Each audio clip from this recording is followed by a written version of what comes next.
बहुत सालों पहले कुंतलपुर नाम का एक समृद्ध राज्य था जो अपनी भव्यता और विशाल महलों के लिए प्रसिद्ध था। राजा प्रताप सिंह एक शक्तिशाली और न्यायप्रिय शासक थे। उनके शासन में हर कोई खुशहाल था, लेकिन महल में एक रहस्य था जो सदियों से छिपा था। सोने का खजाना जिसे एक काले जादूगर अघोरनाथ ने श्रापित कर दिया था। किंवदंती थी कि जो भी उस खजाने को पाने जाता वह कभी लौटकर नहीं आता। लोग कहते थे कि खजाने की रक्षा अघोरनाथ का अभिशप्त प्रेत करता है, जो रात में जागता और किसी को भी जिंदा नहीं छोड़ता। राजा का पुत्र युवराज विक्रम बहुत साहसी और निडर था। उसने बचपन से ही तलवारबाजी और घुड़सवारी में महारत हासिल कर ली थी। उसे खजाने का रहस्य जानने की जिद थी। एक दिन महल के एक पुराने नौकर ने विक्रम को बताया, राजकुमार, मैंने बचपन में खजाने का द्वार देखा था, लेकिन उसके बाद कोई वहां से लौटकर नहीं आया। उस रास्ते पर भयानक चीखें और अजीब परछाइयां दिखती हैं। युवराज विक्रम ने ठान लिया कि वह इस श्राप को तोड़ेगा और खजाना प्रजा के लिए हासिल करेगा।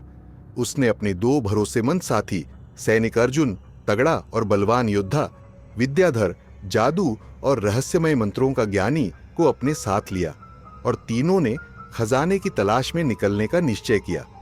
रात के अंधेरे में तीनों महल के पीछे स्थित जंगल में पहुंचे, जहां एक पुराना खंडहर था। खंडहर में एक रहस्यमयी दरवाजा था जिस पर शापित मंत्र लिखे थे।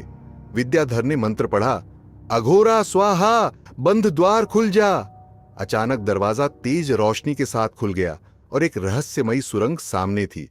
सुरंग में कदम रखते ही हवा में अजीब सी सरसराहट होने लगी। चारों ओर घना अंधेरा था, सिर्फ मशाल की हल्की रोशनी थी। चलते चलते उन्होंने देखा कि दीवारों पर अजीब आकृतियां उभरी, जिनमें इंसानी खोपड़ियां और सर्प जैसे जीव बने थे। अचानक दीवारों से जहरीले तीर निकलने लगे। अर्जुन ने ढाल से तीरों को रोका और तीनों तेजी से आगे बढ़े। सुरंग में आगे बढ़ते ही उन्होंने देखा कि हवा में भूतियां परछाइयां नाचने लगीं। अघोरनाथ का श्रापित प्रेत वहां प्रकट हो गया। उसकी आंखें आग की तरह जल रही थीं। प्रेत ने गरजते हुए कहा, इस खजाने को पाने की हिम्मत मत करो, वरना तुम्हारी आत्मा भी इस अभिशप्त खजाने की रक्षा करेगी। विक्रम ने तलवार निकाल ली और अर्जुन ने भी अपनी कुल्हाड़ी से प्रेत पर वार किया, लेकिन उसका कोई असर नहीं हुआ। विद्याधर ने मंत्र पढ़कर एक जादुई गोला बनाया और प्रेत पर फेंक दिया। प्रेत कुछ देर के लिए गायब हो गया, लेकिन उनके पास समय कम था। तीनों आगे बढ़े और अचानक उन्हें एक विशाल कक्ष मिला।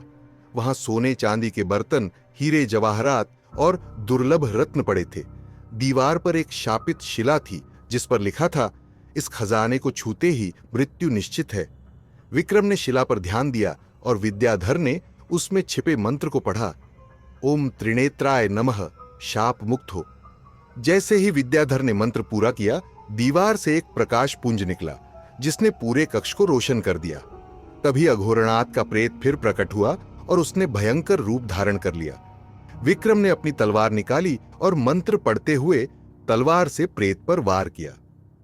अर्जुन ने अपनी कुल्हाड़ी से प्रेत का सिर काट दिया और विद्याधर ने जादुई आग का गोला फेंका।